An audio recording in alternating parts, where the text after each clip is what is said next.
나중에 한번 더 질의를 좀 네. 드리도록 하겠습니다. 한두 분만 더 받고요. 제가 말씀 좀 더 드리겠습니다. 들리나요? 잘 안 들리는데요. 네, OBS 이어진 기자입니다. 대표님 해명과는 좀 반대로 이제 검찰을 대장동을 어쨌든 중대한 지역 토착 비리로 규정을 하고 있는데 이 대장동 사업을 추진하시면서 민간 사업자 초과이익 환수 조항을 빼라고 직접 지시한 적이 있으십니까? 세부적인 내용에 대해서 여기서 논박하는 것은 적절치 않은 것 같고, 이제 검찰의 일방적 주장이 쓰인 것이 바로 이제 영장 내용이죠. 근데 영장 내용에 그런 내용 없는 것 같은데? 그렇죠? 영장 내용에는 그런 내용이 없었던 것 같은데? 있던가요? 영장에? 네. 어쨌든 구체적 사실에 대한 논쟁을 벌이면 끝이 없기 때문에 적절하지 않은 것 같고요.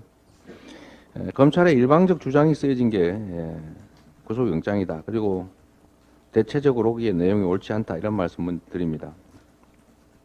오늘은 이제 자, 잠깐만요. 예. 그리고 이 토착 비리라고 하는 황당한 주장을 하는데, 이거는 검찰 비리입니다. 검찰 비리. 여기에 보시면 무슨 뭐 몇십억 뭐 집을 원가로 사고 무슨 퇴직금 뭐 등등으로 뭘 지원을 받고 고문료를 받고 이 다 특히 국민의힘과 관련된 전직 검사들 아닙니까? 그래서 이거는 검찰 비리라고 하는 게 꼭 굳이 규정을 한다면 적절하고, 대한민국 행정사에서 25억 원 투자해서 5천 사실은 800억이 넘습니다만 이외에도 추가 환수한 게 있어서 약 6천억에 가까운 개발 이익을 환수한 사례가 있는지 아마 전무후무할 것입니다.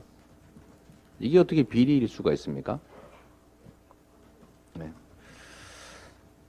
네.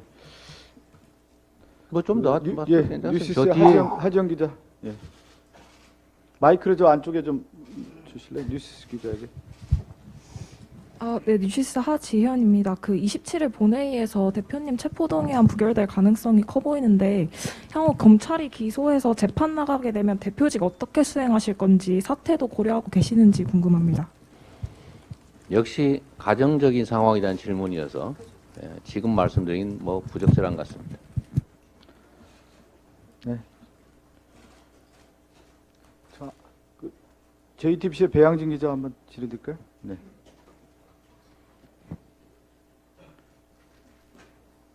네, 저 JTBC 배양진입니다. 같은 질문을 한 번 더 드려야 할 것 같은데요.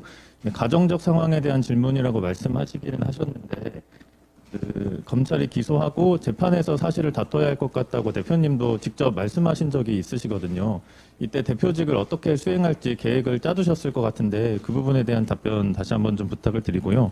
그리고 구체적인 사실 논쟁 벌이기면 끝이 없다고도 말씀 주셨는데 지금 모두 발언 한 45분간 구체적인 사실에 대해서 여러 가지 이제 말씀 주셨거든요.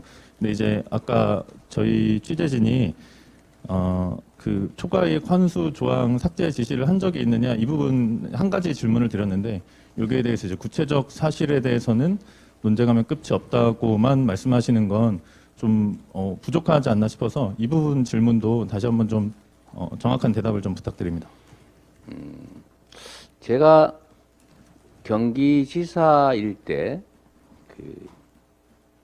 네 가지 혐의로 기소돼서 전부 무죄를 받은 일이 있는데 약 2년 동안 그 재판에 시달렸습니다만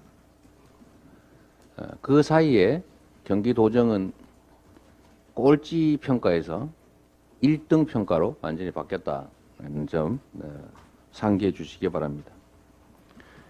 초과이익 부분은 이 검찰도 이미 알고 있습니다.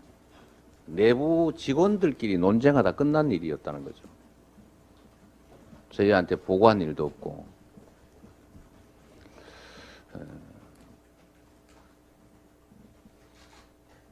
성남시의 방침은 경기 변동에 영향을 받거나 또는 비율로 정할 경우에 이익을 줄이면 배당이 줄어들지 않습니까? 그러면 비용을 부풀리거나 이익을 줄이는 그런 부정행위를 할 수도 있고 또 관련 공직자들에 대한 로비, 협잡이 발생할 수 있기 때문에 확정액으로 한다. 라는 게 명확한 방침이었습니다.